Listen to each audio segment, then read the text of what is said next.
دجال کے بارے میں جو احادیث سے صحیحہ سے ہمیں معلومات پتہ چلتی ہیں، ایک تو یہ لفظ دجال جو ہے یہ دجل سے ہے۔ دجل کسے کہتے ہیں؟ فریب، دھوکہ کہتے ہیں نا، دجل کر رہا ہے، دجل۔ حدیث میں آتا ہے قرب قیامت میں دجال ظاہر ہوگا، اسے اللہ نے طاقتیں دی ہوں گی، بہت ساری قوتیں دی ہوں گی، زندہ کو مار دے گا اور مردے کو زندہ کر دے گا، اور وہ یہودیوں کی مدد کے لیے آئے گا۔ کس کی مدد کے لیے؟ اسرائیل کی۔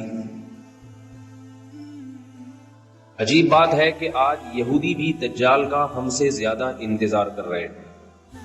وہ اسے یہودیوں کے لیے نجات دہندہ سمجھتے ہیں، کیونکہ ان کی کتابوں میں پیش گوئیاں ہیں۔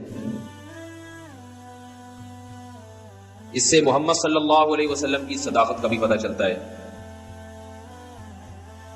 کہ آپ صلی اللہ علیہ وسلم کی پیش گوئیاں ایسی پیش گوئیاں بھی ہیں جن کو غیر مسلم بھی تسلیم کرتے ہیں۔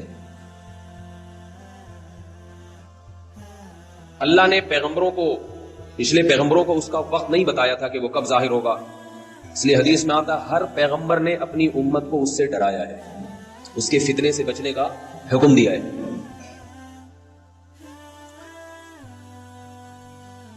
لیکن محمد صلی اللہ علیہ وسلم کے دور تک وہ نہیں آیا۔ یہ اس کی علامت تھی کہ وہ کس امت میں ظاہر ہوگا؟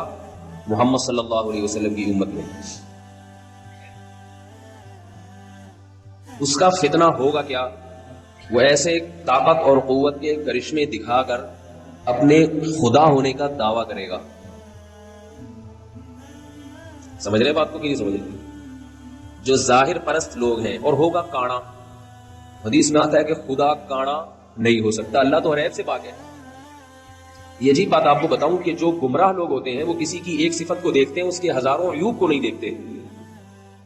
تو دجال کے طاقت اور قوت کو لوگ دیکھیں گے، لیکن اس کے عاجزی کو، اس کے کاڑے ہونے کو نہیں دیکھیں گے۔ لوگ اتنا بڑا عیب ہے تجھ میں، آپ نے فرمایا کہ تمہارا رب کاڑا نہیں ہو سکتا، اور اس کی پیشانی پر واضح لفظوں میں کافر لکھا ہوا ہوگا، کافر۔ یہ بھی علامت ہوگی کہ جھوٹا ہے، کذاب ہے، لیکن ظاہر پرست لوگ اس کی طاقت کو دیکھ کر اس پر ایمان لائیں گے۔ حدیث میں آتا ہے اس کے ایک طرف آگ ہوگی اور ایک طرف باغ ہوگا، جو اس پر ایمان لائے گا اس کو باغ میں داخل کرے گا، اور جو ایمان نہیں لائے گا اس کو آگ میں پھینک دے گا۔ آپ صلی اللہ علیہ وسلم نے فرمایا جو آگ ہے حقیقت میں وہ جنت کا باغ ہے، اور جو باغ ہے حقیقت میں وہ آگ ہے۔ آپ صلی اللہ علیہ وسلم نے فرمایا جمعہ کے دن سورہ کہف پڑھنے والا دجال کے فتنے سے محفوظ رہے گا۔ دجال آئے گا کیوں؟ یہودیوں کی مدد کے لیے۔ کس دور میں آئے گا؟ جس دور میں حضرت مہدی ظاہر ہوں گے۔ سمجھ رہے نہیں سمجھ رہے بات؟ اور دجال کو قتل کون کرے گا؟ مسلمانوں میں طاقت نہیں ہوگی دجال کو قتل کرنے کی، اس کی طاقت اور قوت کی بنا پر۔ آپ صلی اللہ علیہ وسلم نے فرمایا، روایات میں آتا ہے عصر کی نماز کا وقت ہوگا، حضرت مہدی شام میں، جہاں آج بڑی لڑائیاں ہو رہی ہیں، اللہ تعالیٰ مسلمانوں کی مدد فرمائے، شام کی مسجد میں دمشق میں حضرت عیسیٰ، حضرت امام مہدی وہ امامت کے لیے عصر کی نماز میں کھڑے ہوں گے مصلی پر۔ اچانک جب اقامت سے فارغ ہوں گے دیکھیں گے کہ آسمان سے حضرت عیسیٰ ابن مریم علیہ الصلوۃ والسلام فرشتوں کے کندھوں پر ہاتھ رکھ کے نیچے کی طرف نازل ہو رہے ہیں۔ یہ بات یاد رکھیے، یہ بات قرآن سے بھی ثابت ہے، صحیح احادیث سے بھی، کہ حضرت عیسیٰ علیہ السلام پر موت واقع، بولو بھائی، نہیں ہوئی ہے، کیونکہ اس بات کو قرآن نے بہت واضح انداز میں بیان کیا، احادیث میں یہ بات بہت کثرت سے وارد ہوئی ہے۔ لہذا جو شخص حضرت عیسیٰ کی موت کا قائل ہے وہ اسلام سے خارج ہے۔ یہ میں اس لیے کہہ رہا ہوں کہ قادیانی حضرت عیسیٰ علیہ السلام کی حیات کے قائل نہیں ہے، موت کے قائل ہیں۔ کیوں قائل ہے؟ اس میں ان کی کیا سیاسی فائدے ہیں، یہ ایک الگ ٹاپک ہے، لیکن ہم اہل اسلام کا یہ بال اتفاق عقیدہ ہے کہ اللہ نے حضرت عیسیٰ ابن مریم کو زندہ، موت دیے بغیر زندہ آسمانوں پہ اٹھایا، اور حضرت عیسیٰ ابن مریم علیہ الصلوۃ والسلام قرب قیامت میں حضرت مہدی کے دور میں نازل ہوں گے۔ تو یاد رکھو یہ قادیانیوں کا نظریہ ہے کہ حضرت عیسیٰ پر موت واقع ہو گئی ہے، اہل اسلام کا عقیدہ ہے۔ قرآن میں بھی اللہ نے فرمایا بل رفعہ اللہ الیہ، فرمایا وما قتلوہ وما صلبوہ، عیسیٰ کو نہ قتل کیا یہودیوں نے، نہ صلیب پر لٹکایا، جس کو صلیب پہ لٹکایا تھا وہ حضرت عیسیٰ کی شکل کا کوئی آدمی تھا. اللہ نے معاملہ ان پہ مشتبہ کر دیا اور حضرت عیسیٰ کو اللہ قرب قیامت میں نازل کریں گے.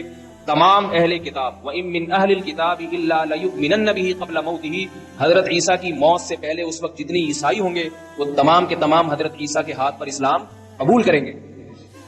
اور رسول اللہ صلی اللہ علیہ وسلم نے فرمایا جب حضرت عیسیٰ علیہ السلام نازل ہوں گے قرب قیامت میں تو حضرت مہدی ان کے اکرام میں مصلی ان کے لیے خالی کر دیں گے. حضرت مہدی حضرت عیسیٰ کے لیے مصلی خالی کر دیں گے کہ آپ نماز پڑھائیں. اس سے پتہ چلتا ہے کہ اگر کوئی بزرگ آئے تو امام کو چاہیے کہ اس کے اکرام میں، اگر وہ بزرگ امام سے اوپر والے مرتبے کا ہے، اس کے اکرام میں اس کو نماز کی پیشکش کرے کہ آپ نماز پڑھائیں. حضرت عیسیٰ علیہ السلام اس پیشکش کو مسترد کر دیں گے اور کہیں گے کہ اس کام کے لیے اللہ نے تمہیں ہی منتخب کیا ہے. کیوں؟ اس لیے کہ حضرت عیسیٰ اگر امامت کر لیتے تو یہ اس کی علامت ہوتی کہ محمد صلی اللہ علیہ وسلم کی بجائے اب حضرت عیسیٰ علیہ السلام اس امت کے نائب ہیں. اس میں اشارہ کر دیا کہ نہیں، اس امت کے امام اب بھی محمد صلی اللہ علیہ وسلم ہی ہے اور انہی کے امتی ہی امامت کریں گے. بتا دیں گے میں امامت کرنے کے لیے نہیں آیا. پھر کیوں آئے بھائی؟ کیوں آئے؟ یہودیت سے انتقام لینے کے لیے. سمجھ رہے ہیں بات کو؟ اور اس امت کو اللہ نے جو کام دیا ہے لیظہرہ علی الدین کلہ، کہ یہ دین تمام ادیان پہ غالب آ جائے، اسلام کی حکومت پوری دنیا پہ قائم ہو جائے، اس دین کی تکمیل میں چونکہ سب سے بڑی رکاوٹ یہودی ہے، لہذا اس یہودی کے خلاف علم جہاد بلند کرنے کے لیے یہ پیشگوئیاں محمد صلی اللہ علیہ وسلم 1400 سال پہلے کر رہے ہیں. اور آج اگر دنیا کے حالات دیکھیں، آپ دنیا کے حالات دیکھیں تو آج زمینی حقائق بتا رہے ہیں کہ اسلام کا سب سے بڑا دشمن کون ہے؟ اسرائیل ہے، جو امریکہ کو استعمال کر رہا ہے اپنے مفاد میں، برطانیہ اور امریکہ کو، اور امریکہ اسرائیل کے مفاد میں استعمال ہو کے اپنے آپ کو بھی برباد کرتے چلے جا رہے ہیں. یہ نہیں دیکھ رہے کہ ہمیں اس سے کیا نقصان ہو رہا ہے. حضرت عیسیٰ علیہ السلام نازل ہونے کے بعد محمد صلی اللہ علیہ وسلم نے ارشاد فرمایا عصابتان من امتی احرزهم اللہ من النار، عصابت تغزو الہند وعصابت تغزو مع عیسی ابن مریم. میں سوچتا ہوں کیسے مبارک لوگ ہوں گے جن کو نبی کی زیارت نصیب ہوگی، حضرت عیسیٰ ابن مریم علیہ الصلوۃ والسلام. کاش اللہ ہمیں بھی ان لوگوں میں شامل کر لے اور ایسے کاموں کی توفیق عطا فرمائے جس سے ان لوگوں میں شمولیت ہمارے لیے آسان ہو جائے. فرمائے میری امت کے 2 گروہ ایسے ہیں جن پر اللہ نے جہنم کو حرام کر دیا ہے. ایک وہ گروہ جو ہندوستان پر حملہ کرے گا جیسے محمد بن قاسم نے کیا، اور دوسرا وہ گروہ جو عیسیٰ ابن مریم کے ساتھ مل کر قتال کرے گا. جہاد کے مخالف لوگوں کو اپنے نظریے پر غور کرنا چاہیے. ایسا نہ ہو جہاد کی مخالفت آپ کو اندھا کر دے اور آپ اسلامی تعلیمات سے پیچھے ہٹ جائیں. اللہ نے جو کچھ جہاد سے محبت کرنے والوں کے لیے، جو کچھ اللہ نے اس دنیا میں اور آخرت میں رکھا ہے، وہ مخالفت کرنے والوں کے لیے نہیں رکھا. حضرت عیسیٰ علیہ السلام نازل ہو کر جہاد کریں گے اور حدیث میں آتا ہے کہ دجال کو قتل کریں گے. یہی وہ دور ہوگا جس میں یاجوج ماجوج ایک مخلوق ہے جس کا قرآن مجید میں تذکرہ ہے. بہت بڑی مخلوق ہے، بہت کثرت سے ہے. کسی وادی میں ان کو بند کیا تھا حضرت ذوالقرنین نے سیسا پلائی ہوئی دیواریں کھڑی کر کے یاجوج اور ماجوج کو وادیوں میں بند کر دیا. وہ وادیاں کہاں ہیں اس کا ہمیں نہیں، کوئی کہتے چین میں، کوئی کہتے دیواریں چین کے پیچھے، کوئی کہتے کہاں ہیں، ہمیں نہیں پتا کہاں ہیں. یہ سوالی فضول ہے کہاں ہیں. اللہ نے جہاں کرنا تھا وہاں کر دیا. حدیث میں آتا ہے جب یاجوج ماجوج اتنی کثرت سے اہل اسلام کو، انسانوں کو قتل کریں گے، حضرت عیسیٰ علیہ الصلوۃ والسلام بھی ان کے قتل کرنے سے عاجز آ جائیں گے. اللہ سے دعا مانگیں گے، اللہ سے دعا مانگیں تو اللہ ان کی دعا کو قبول کرے گا اور یاجوج ماجوج کو ہلاک کرے گا. اتنے کثرت سے ہلاک ہوں گے کہ زمین انسانی لاشوں کے تعفن سے بدبودار ہو جائے گی. اللہ آسمان سے بارشیں برسائیں گے اور ان کی لاشوں کو بہا کے سمندروں میں، دریاؤں میں پھینک دیں گے، جس سے زمین پاک صاف ہو جائے گی اور پھر اسلام کی مخالفت کرنے والا اس روئے زمین پر کوئی بھی نہیں بچے گا. محمد صلی اللہ علیہ وسلم نے ارشاد فرمایا کہ اس وقت حضرت عیسیٰ ابن مریم زمین کو ایسا انصاف سے بھر دیں گے، خنزیر کا خاتمہ کریں گے، سور کی نسل ختم کر دیں گے تاکہ کوئی سور کا گوشت اپنے پیٹ میں دوبارہ نہ اتار سکے. جو مسلمان یورپ میں رہتے ہیں اور وہ کہتے ہیں ہم سے خوراک، ہمیں یہاں ملتا ہی سور کا گوشت ہے اور سور کے گوشت کی کوفتے بنا بنا کے کھا رہے ہیں، ان کو میں یہ اللہ کا واسطہ دے کے کہتا ہوں کہ دیکھو سور اتنی گندی اور اتنی ناپاک چیز ہے کہ اللہ نے اس کی نسل کے خاتمے کے لیے ایک پیغمبر کا انتخاب کیا کہ اس کی نسل ختم کر دے. وہ اگر اس کے کھانے کی کچھ بھی گنجائش ہوتی تو حضرت عیسیٰ کی ذمہ داریوں میں سے یہ ذمہ داری نہ ہوتی کہ سور کی نسل کا خاتمہ کر دیں گے. حدیث میں آتا ہے, آخری بات کر کے بات ختم کرتا ہوں تاکہ نشانیاں مکمل ہو جائیں. رسول اللہ صلی اللہ علیہ وسلم نے فرمایا زمین کو عدل سے بھر دیں گے, انصاف سے, اور جب زمین پر اللہ کی عبادت کثرت سے ہوگی, زمین زنا سے, بدکاری سے, چوری سے, رشوت سے پوری روئے زمین پاک ہو جائے گی تو اس کی برکتیں اللہ آسمان سے اللہ کی طرف سے برکتیں کھلیں گی. جس زمین پر گناہ ہوتے ہیں اس زمین میں رزق کی برکت کو ختم کر لیا جاتا ہے. آج پھلوں میں ذائقے ختم ہوتے چلے جا رہے ہیں, آج گندم میں ذائقہ ختم ہو گیا ہے. روٹی آپ پہلے دیکھیں بچپن میں ایسی خوشبودار روٹی, اب روٹی کا مزہ ہی نہیں ہے. آمدنوں میں برکت ختم, لاکھ 1.5 لاکھ روپے کما رہے ہیں, مہینے کے آخر میں پھر بھی روتے پھر رہے ہوتے ہیں, پیسے نہیں ہے. تو محمد صلی اللہ علیہ وسلم نے فرمایا جب زمین میں تقویٰ ہوگا اور اللہ کی عبادت ہوگی تو اللہ اپنی برکتیں کھول دیں گے. آسمان سے ایسا برکت والا پانی برسے گا, ایسی بارشیں ہوں گی زمین میں کہ آپ نے 2 مثالیں دی, ایک انگور کی اور ایک انار کی.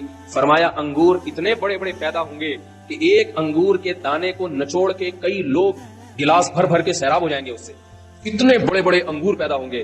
اور فرمایا انار اتنے بڑے بڑے پیدا ہوں گے کہ انار کے چھلکے کو لوگ سائبان کے طور پہ استعمال کریں گے. انار کا چھلکا باقاعدہ چھتریوں کی طرح بڑا ہوگا. انار کتنا بڑا ہوگا, اس کے دانے کتنے بڑے بڑے. یہ اللہ کی طرف سے انسانوں پہ رزق برسے گا. کیوں برسے گا؟ کہ انسان تقوی والی زندگی پر اور حلال والی زندگی پر آ جائے. یہ کام تو میرے بھائی حضرت عیسیٰ کے زمانے میں ہوگا اور انشاءاللہ ہو کے رہے گا. لیکن ہمارے زمانے میں اس سے ہمیں کیا سبق ملتا ہے کہ اللہ نے تقوی والی زندگی میں برکت رکھی ہے.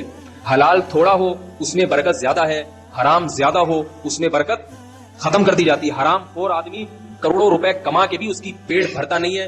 اپنے ملکوں کے حکمرانوں کو دیکھ لو, کروڑوں کھربوں روپے کھا گئے مگر پھر بھی ان کا دل نہیں بھرتا. پیٹ اتنے سے ہیں مگر جو ہوس ہے وہ سمندروں جیسی بڑی ہوئی ہے, خلاؤں جیسی بڑی ہوئی ہوس ہے, وہ کبھی ختم نہیں ہوتی. حلال آدمی کی خواہش اللہ تھوڑے سے میں پوری کر دیتے ہیں. تو اللہ تعالی ہمیں ان خوش نصیبوں میں شامل کرے جو حضرت عیسیٰ ابن مریم کی زیارت کریں گے اور ان کے ساتھ مل کر لڑیں گے. اور اگر بالفرض یہ ہماری زندگی میں مقدر نہیں ہے تو اللہ ہمیں وہ کام کرنے کی توفیق عطا فرمائے جس کام کی تکمیل اللہ حضرت عیسیٰ کے ذریعے کریں گے. ان کاموں کی توفیق عطا فرمائے. تقوی اور طہارت والی زندگی کی اللہ ہمیں توفیق عطا فرمائے تاکہ ہمارے رزق میں بھی برکت ہو. سبحانک اللہم و بحمدک نشہد